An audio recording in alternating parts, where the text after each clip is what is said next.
Hi everyone, welcome to the eMTB show. This is season 2, episode 3. My name's Gary, and I've got James at the other end. Hi James. Hello, how are you? I'm very well, thank you. How are you? Good, thank you. I'm still drying out after a day on the bikes in the mud and rain, but it was good. I managed. I didn't really wash the bike afterwards. I literally just got the hose and sprayed it on to get rid of the large chunks of debris, and then realised that I was making more of a mess on the wall and gave in. So I'm going to do that another day. Yeah, you can tell I've been out because the path in front of my house looks like a lane down the side of a field at the moment with all the mud on it. I'm probably going to have to go out and clean that tomorrow. But the bike's clean. Yeah, exactly. It was good fun though. Yeah, nothing like a bit of mud. And there is a lot of mud around at the moment. Yeah, I was just about to say, it's got to that point, you ride through the summer and it's all hard and you're like, okay, this is nice. And then as the winter starts to go, it has that, there's like a fine line, isn't there, between it being a bit softer and a bit more fun to then just complete slosh, which it seems to be at the moment. Yeah. And that definitely. that combined with horses walking through it and trampling it all up, and adding to it. Yeah. It's quite fun though, as you cycle along and you feel like the back end is just like drifting off. Yeah, although the picture I took of you today looked like you'd had a terrible accident after an incredibly bad curry. Yeah, it did. It didn't look very pleasant. Luckily, that one will be lost. So what we're talking about today? Money.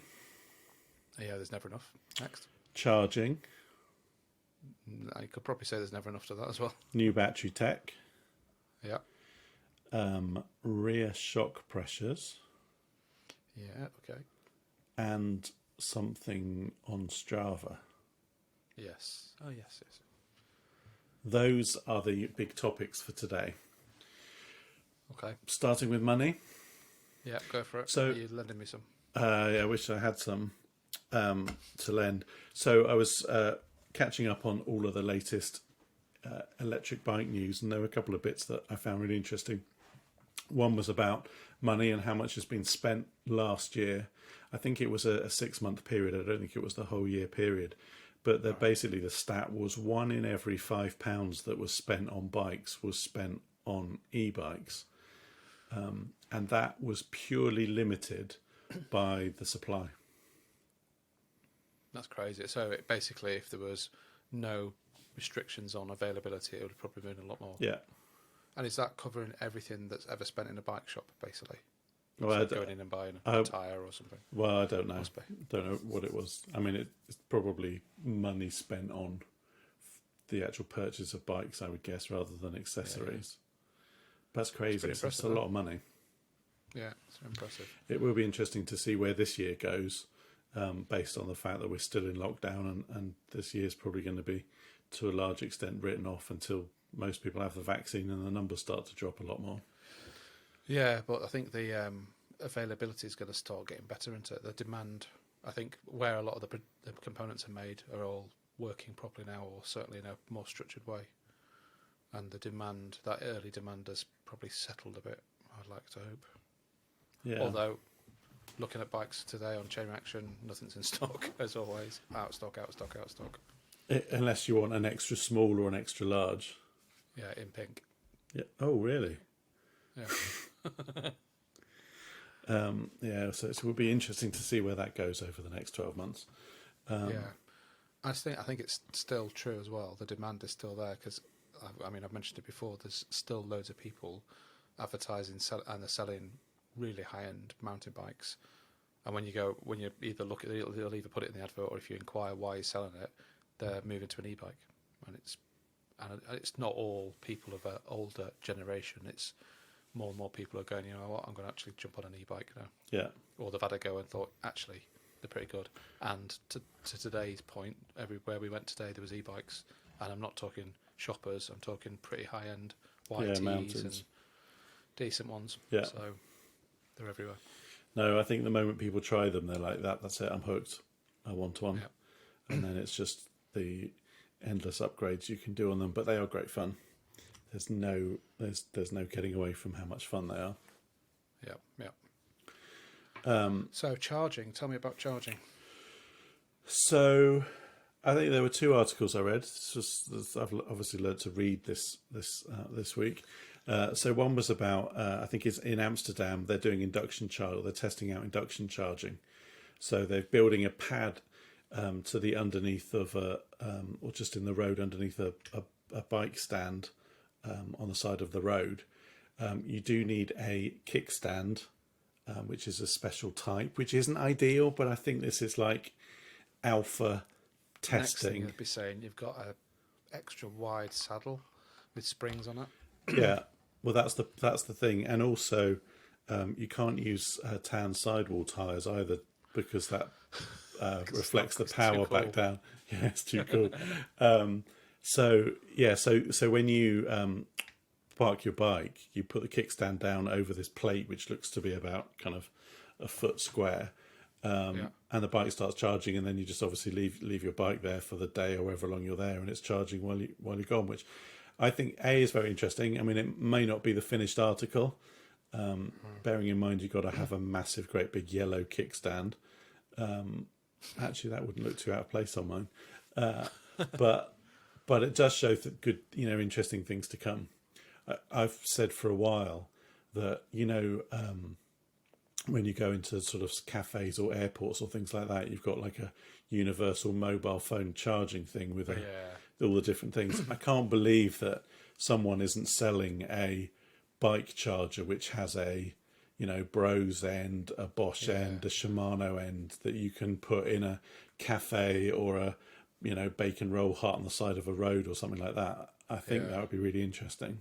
I think the closest thing I've seen or certainly read about, got really interested in, it was going to be on the cards for this year, is in Switzerland. They've got up in the mountains, they've got a mountain biking trail that's a 3 or 4 day trail if you do the whole thing. And it's been designed for e-bikes, so every stop has got dedicated charging for bikes, and they either have a supply of the most common chargers, or you just plug in your own as well. Yeah, so that's pretty cool. That's an interesting thing. I'm a bit concerned though about the charging pad in the floor. What happens if you've got a walking stick that's like slightly posh with a metal end on it? I think that you go and stand on it. It's like being hit by lightning underneath. And also, the great thing as well is if you're walking along and you just by chance have your Braun Oral-B toothbrush in your pocket as well, that gets charged really quickly. It's brilliant. Or you could always just you go along and there'll be loads of mobile phones lying on the floor, all over the place getting charged. I'm not. Yeah, could you imagine the size of that with the capacitive pad or whatever it is? Charge a phone in seconds. You can see and you can't use it when it's raining. No, you can see what bikes they're targeting though. They're definitely not targeting mountain bikes. Oh, it's but if you look at the Amsterdam bikes. shoppers, the Amsterdam shopper bikes, that'd be pretty cool. But very clever. I do think it's the shape of things to come. I wonder what happens when that first moment when your bike stand is just coming in contact with it on a rainy day. Is there like a bolt of lightning between the two? There is, yeah. That'd be cool. Yeah, it's like an arrestor hook on an aircraft carrier. It's got that same kind of power. It'd be quite funny if it was like a taser going right through the bike into your hands. This one's faulty, sir. Don't use it. You'd think they would have tested stuff like that, though. Not in Amsterdam. Yeah, interesting. So new battery tech that leads on. Interesting article about new battery tech where they've taken, I think it was all the graphite out of the battery, and they've replaced it with other kind of tech that absorbs electricity more quickly. And peanut butter. I think it is probably was that. And they can basically get a battery to fully charge in 5 minutes. Which I could have done that today. Which is pretty amazing. Weirdly, they're only releasing it in its initial phase as a battery for either a car or a scooter. Although thinking about it now, it's probably a proper scooter rather than a child scooter, which for some reason I had in my head. It's something to keep an eye on, that ultra fast charging of batteries. That is the limit at the moment. That's the blocker. So that would be really interesting. That is very interesting. I wonder if I don't think it's one of those. It's not a scooter that you run along with 1 foot on it, is it? Do you think it's like a like a Vespa style. That's scooter. what I think it is. Yeah. Yeah, yeah. There's quite a few of those around now. Actually, I'm quite. Well, amazed at how electric many ones. Yeah, yeah. It's obviously the future for motorbikes now, with the Harley Davidsons and everything else doing it. And with 52 mirrors. Yes. all heated. Though. I could never. All heated, all with blind spot detection and parallel car detection. Imagine hitting those. Yeah. I could never understand why there were so many mirrors. Yeah, I'm going through an interesting thing with I think it might be the weather though, but I put my bike on charge yesterday lunchtime and it was completely flat. Literally to the point where the last bar on it was on, and I opened the app to see if the app was still connected, and it was basically 3%. So those bars on the frame are absolutely pointless at that. So I plugged it in this morning and I left it on all day and overnight, which I probably shouldn't have done. But this morning it was only at 76%, which was concerning because those things are expensive to replace. I don't want to have to replace it.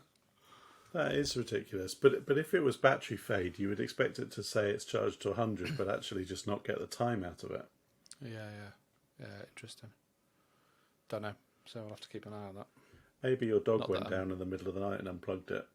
Maybe it was somebody did it, yeah. Maybe one of the neighbours thought I was burning too much juice. So have you actually still got your house connected to next door's? Yeah, part of the problem. It's the windsock outside. So that was charging and new battery tech. I think it will be interesting. My prediction is next year we'll see a major advancement in battery tech. Yeah, I think I've said it before. I think it's all about range now. Yeah, it's not more power. Nobody needs more power. Although I've seen 3 different articles in the last 10 days about people wanting e-bikes in the UK. Their limit lifted because they feel it's not safe because they can't keep up with traffic. Which I kind of get, I suppose. You just need to pedal a bit faster, which I think is true about any bike. So if I went on a normal bike, unless I pedalled at a rate, I'm not going to keep up with traffic. People's argument with e-bikes is they're heavy, so you can't get up to speed, or you can't keep up with the traffic speed. So then people are going to cut you up more often, which is, I suppose, true. So there's now a big push to get the limit lifted the same as I think it's US that's the faster one. What is the US one? It's something like 25 miles an hour. It's crazy, right. Which I'm not sure that's the right thing to do. But then there's a guy that I used to follow called Fortnite, nothing to do with the game. He's a motorbike YouTuber, and he's really well respected. He's a big reviewer of parts and stuff and kit and gear, and he's just done a video which really annoyed me because he was basically saying anybody with an e-bike's an idiot and they're dangerous and you're safer on a motorbike. And his argument was that you're not going to be wearing the right gear, which kind of the same of any bike. You wear shorts and a t-shirt. No, absolutely. Bike of any type. But then he used his argument was a load of videos of idiots doing stupid things. None of them were me. I was quite surprised about. But going flat out down a wet road and hitting a wall at the bottom of it, and just nothing normal that normal people do. But then he's had a load of followers and a load of responses, all saying, "Yeah, they're dangerous. You're much better on a motorbike." I almost feel like producing a Aussie Man Rules type compilation of motorbike crash videos and sending it to him. That would be funny. I don't understand how it's the same at all. I just can't see the logic in that. No, not at all. And you're also not careering down the M1 on an e-bike. No, exactly. There's plenty of videos on YouTube of people doing that while standing up on the back of the rear frame, pulling a wheelie with no top on. It's just like stupid argument. Yeah. Rant over. No, but it would be interesting to hear your Aussie Man Rules I might have to do version of it. That would be quite amusing. Aussie Man Rules is a legend. Absolutely. If ever I'm feeling like I need a laugh, I just put one of his videos on. The guy's got like 4 million subscribers. Absolute brilliant. That's brilliant funny. Rear shock pressures. Yes. How long have you had your bike? Not very long. A while. A year and a bit. Yeah. Me too. And I've only just introduced myself to a shock pump. I know. I don't know what to say. I don't even know how it started, but we both decided that it was time to check the pressure. So the reason I've always thought shock, and I think it still is. I think shock setup is a bit of a black art, especially front shocks, because I don't kind of get the whole thing. You've got to be so good at riding that you know the difference between a well-tuned shock and a not. You know, for me that doesn't work. But what I have noticed is my rear shock. You know the little ring that goes around it, the little red ring that shows you what your sag is. Is that was up by always your literally handle? hanging off. Oh right, okay. It was always hanging off the bottom, which basically meant I was bottoming him out all the time. Yeah. And it was really floppy, the shock. So yeah, that's why. And I think you must have done exactly the same thing at the same time without even talking about it. But you bought one, I bought one. Yeah. And oh my God, what a difference it's made. It does make quite a difference.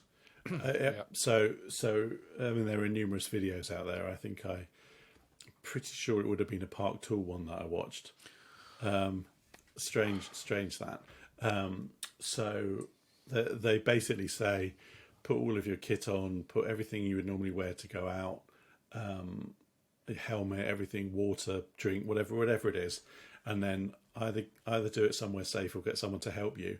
Just on the back of the shock, where there's normally kind of a rubber band around it to show you what percentage sag there is, what percentage give on the rear shock.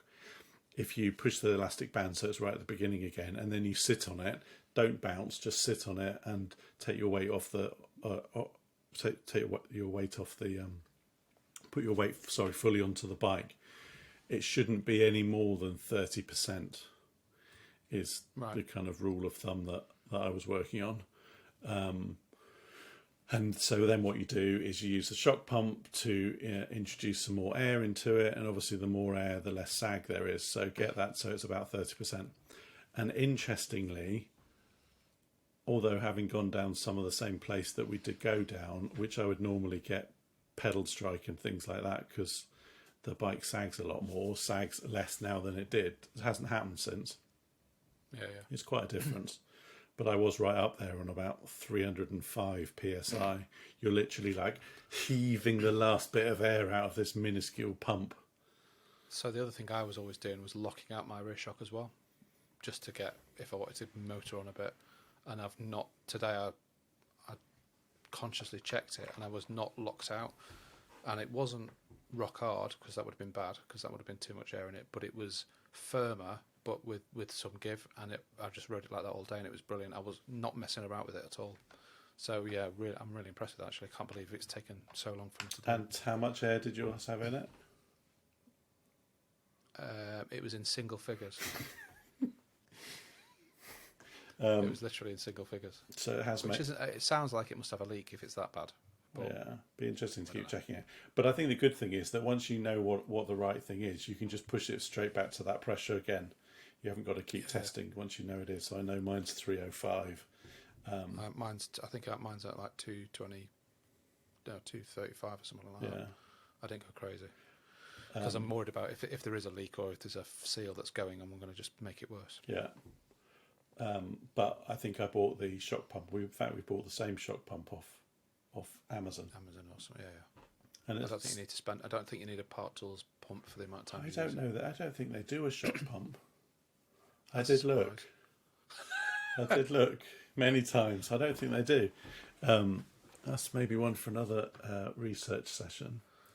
So I did see somebody using on a. I'll have to try and find it because it was ridiculous. It was some, and this. I'm not knocking an old guy with a mountain bike, but this was an old guy with a very cheap mountain bike, brand unknown, using one of those cordless electric. It looks like a drill with a tyre pressure cage out of it. Using that to pump up his shock. Can't imagine that's a good idea. Especially when your bike goes. Phew. Yeah, that is all a bit insane. Yeah, yeah, very strange. So yeah, interesting. Talking about pressures.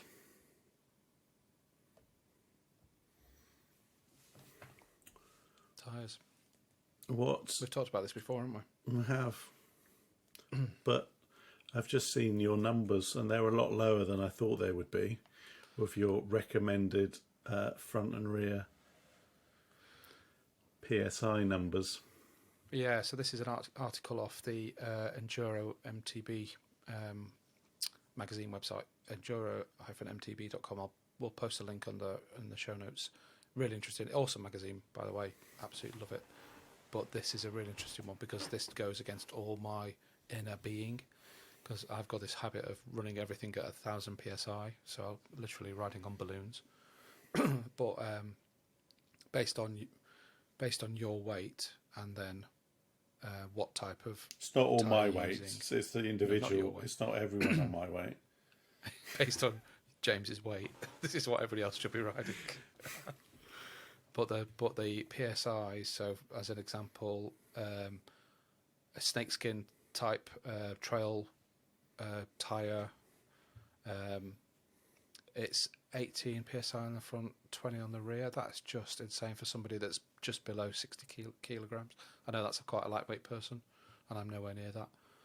But even so, 90 plus kilograms person should be riding a 24 psi front and a 27 rear. That's just like, what? And then a downhill bike, 20 psi in the front and 23 on the rear. That's like having nothing in them, riding on cushions. It'd be quite wide with my weight on them. They'd be like, that's a lovely tyre. How wide is it? Like 9 inches. Yeah, but it does justify the existence of things like cush cores, the liners that you put inside, because they're gonna protect your rims. But so really, why? So I run 30 front and rear. Why the difference in the front compared to the rear?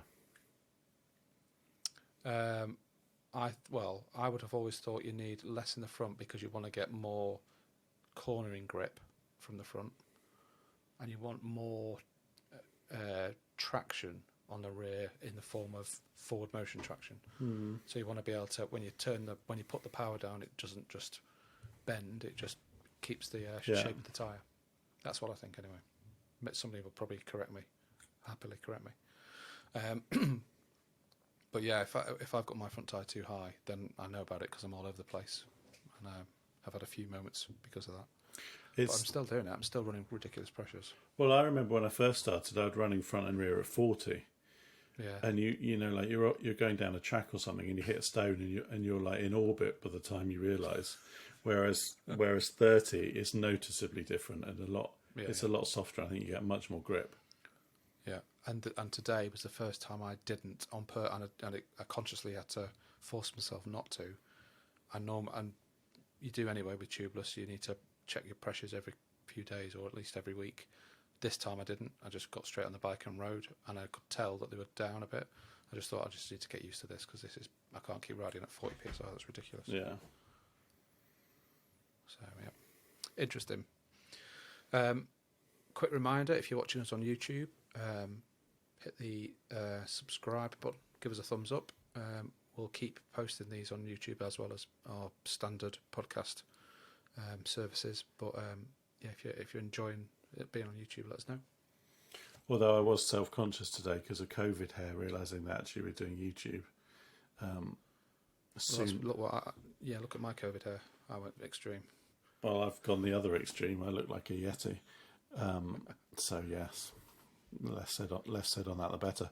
We haven't talked about any upgrades in this episode. I don't think there are any planned at the moment, are there? I hope not, because I can't afford any. No, there isn't. I've still got to do my major maintenance job and do the rear cassette and chain. As soon as I've got some time, we've talked about it before. Yeah. Time is always a challenge. But we'll try and film that one, I think, because that'll be comical. It might be this is how you don't do it. The trip back to Big Maggie's with a bag of bits. What I might do is have to buy some more parts just in case. But yeah, that's got to be done. No, but nothing else for me. I've still got to do my tyre valves as well, but again, it's just time. You're not doing anything to yours, are you? Please say no. Please say no. Nope. So that'll be a first time on a podcast that we've not upgraded anything. Yeah, I think it is. But the only thing people are probably relieved now because they don't feel like we're just spending money all the time. No, and it's not at all. I have adjusted my cockpit. I've brought the brakes the brakes further out towards the end of the bars, so that I don't have to continue reaching in to change gears. So I've moved all that around, and I think that will make a difference. It's taken a while to get used to it, but I'm sure it will make a difference.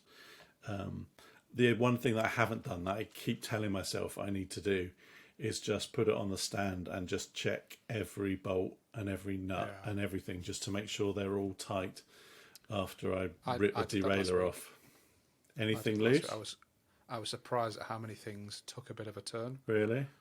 Yeah, although they're probably all out there, whatever torque they should be now, they're all probably wrong, but they all had a little bit of a tighten up. I wasn't leaning on a breaker bar trying to do it. I just went round very carefully, but it's quite surprising. I can highly recommend the Park Tool torque wrench, which is very good, but only up to, I think it is 6.5 Newton meters of torque. So I haven't done that, and I desperately need to do that, because it does worry me that there's bits that screws that are loose, and happened last time as the rear derailleur got ripped off. So I need to do that, but no upgrades. No, I must admit though, one of the previous upgrades, I'm still, well, it's not an upgrade, it was a tool, is the pressure washer I got is absolutely amazing. Highly recommend it to everybody, especially an e-bike owner, because they're not overly fierce and they're not going to damage your electrics. I did see on Instagram you doing your shoes. Yes, well, while I was holding the thing, I might as well. Is it Works? WORX? Works, WRX, and I've got the brushless 20-watt one, I think it is. So it's like the upper middle range. There's loads of them. There's absolutely loads of them. You can even get one with like 2 batteries. It's like double-barrelled, which is crazy. And I don't think you get any more physical power. I think you just get longer running time. Right. But you don't need it. Just get, if you wanted one, I would get the 20-volt one, 20-watt, something like that. I'll put a link to exactly the model I've got. I pressure washed my whole VW T5 with it, got it all clean with 1 battery charge. Absolutely brilliant. But it's brilliant for the mountain bikes, definitely. Wow. If we ever get away, it will be in the back of the van. It does sound very cool. Yes. All I'm doing at the moment is looking on eBay at YouTube at van builds. People just seem to have a massive amount of cash to spend on them. I think what type of vans though? Like van life vans? Yeah. The ones that people go and live in. Yeah, or the ones that are specific for mountain bikers and things like that. Yeah, but they're not that expensive to do. I think if you can do a lot of it yourself, it's just, just kitting out the back of a van to carry some mountain bikes isn't expensive. No, but it was the shoe warmers and all of the tech and all of the power stuff that I think is that's but when it that's gets a very really expensive. specific one to somebody that owns a Lamborghini and rides around with a Red Bull helmet on. He can afford to do anything he wants. But just kitting out a T5 or T6, whatever, to carry mountain bikes in isn't a big deal. I keep telling you that it's the future and you've got to get involved. I'm still not entirely convinced. But that's because you were also the man that showed me the picture of like a 1974 Suzuki pickup truck and said, wouldn't this be good? Yeah, but that was just a perfect uplift car. I think it would have been doing a manual when you put anything in the back of it. Yeah, that was very cool. That was a sooty and van there's no uplifts over. There's nowhere. That's why it's perfect for Jersey. It couldn't work anywhere else. No, I don't know. Right. And I don't actually think the pickup bed is big enough to hold a bike. I don't think it is. It's certainly not 2. And then you'd be doing a relay race. Oh, it doesn't sound sensible. No, I was thinking about what would the next thing be? Would it be something like that? But I'm convincing myself that in a few years, well, 5 maybe, don't know, when it's time to change wagon, that I might get an electric one. I did read the review of the electric T6.1. Yeah, it's early days for that. Yeah, definitely. Not a massive range. No, but they will all be coming out. I mean, they're all coming out with vans now, so it's interesting. There's a Crafter you can get that's electric that has got crazy range on it, which is interesting. Well, and as well, the good thing is if you go to Amsterdam and park on the pavement, you can recharge it. I mean, If you crush all the if you're leaning out bikes. and put your foot on the Yeah. pad. You've got to And put I'll a keep kick. hold of the. You've got to have a kickstand on the transporter, but you could recharge it in Amsterdam while you're there for What 20 happens minutes. if you had steel toe caps on and if you just put your foot on it and then kept hold of the key? You're a is your key, goner. would that You're a work? goner at that Oh, point. right. And if you're holding the aerial as well, that's a nightmare. Yeah, that's like a conducting rod. Your internals cooked. It would. Looks like one division. It would be the worst van aerial disease they've ever seen. Sorry, couldn't resist. Couldn't resist that one. Yeah, but I think we're probably exhausted that one about vans. Don't know. I'm going to keep pushing. I'm dreaming up my next van build. It's the future. Well, we were talking about earlier today, actually, the little bits that you put in the van, to the brackets that go in the front axle. Yeah, the 3-axle mounts on the. Yeah, they're really cool. They're not expensive. Really clever. And I was telling as well. So a lot of people do these pull-out trays with your bikes on them. I don't think I've got the time or patience to actually work out how to make one of those to fit. But then I found a guy on the internet that's basically done the plan for a Transit, a V-Dub, the Renault Traffic. I don't know who buys Renault Traffics. And he sells it for a tenner. What have you got against Renault Traffics? They're a Renault. But the new Renault 5 concept looks nice. It's got nothing to do with mountain bikes, but it does look nice. Bikes, but yeah, it does look cool. Yeah, so this guy sells the plans, and it's like a tenner for the set of plans, and I think that's a bargain when it saves you 3 days of frustration and wasted wood materials. Well, and so instead of measure twice, cut once, you're kind of measuring 50 times, cutting 90 times, and then going to buy the plans. And then going to buy the plans for £10. Yeah, exactly. Anyway, moving on. So we've got a Strava club, haven't we? We have. We have. There's nobody in it apart from you and me. No. But it's there because I think it's a Jersey eMTB Riders Strava club. We'll put a link in the show note. It's not just for Jersey. It's for anybody who's a eMTB rider who wants to share what they're doing on their bike and how far they're going and where they're riding. It'd be a cool thing to do and collaborate on. Yeah, I think it would be a really interesting thing to see how far people ride them, length of times that they're out, length of rides and things like that. So it would be good if you could join the club, and we will put a link in the show notes. I could read it out, but I'm not going to, in true fashion. But it would be interesting, as we said, to keep in touch that way, see what's going on, upload pictures, but more interested to see where you're going and how long you're going out for. Yeah, definitely. And what we might try and do is do some almost like distance events and stuff as well on it once we get it going. But yeah, it'd be interesting to see anybody joining that. That'd be really good. Yep, definitely. I think that draws us to a close for this exciting session. Yeah. I just wanted to say one thing, though. Go on. And I know I'm not allowed to talk about my other bike. Is this where you hit the end button? Having that bike has made me love my eMTB even more. Right. An interesting justification. I'm not. Having that mistress made me really appreciate my wife. Yeah, it's almost like that. It's not. It's not that I don't like it. I do, but it just. I think maybe it's just a winter thing. But when I'm out now, I know that I can throw the mountain bike. It will do more than I'm capable of. Whereas I'm really wary of the other one in the weather at the moment and in the mud and the roads and things like that. And if anyone ever said to me you had to get rid of one of them, I know very clear. I mean, you can't hear me because it's in the garage, so I can talk freely. Yeah, but is it plugged in? It knows exactly what's going through the network. Probably does, actually. I know which one I'd get rid of and which one I'd want to keep. Do you realise you're going to find the other ones, half of the other one in the bed in the morning with you? But the mountain bike's going to have kick the shit out of by the gravel bike.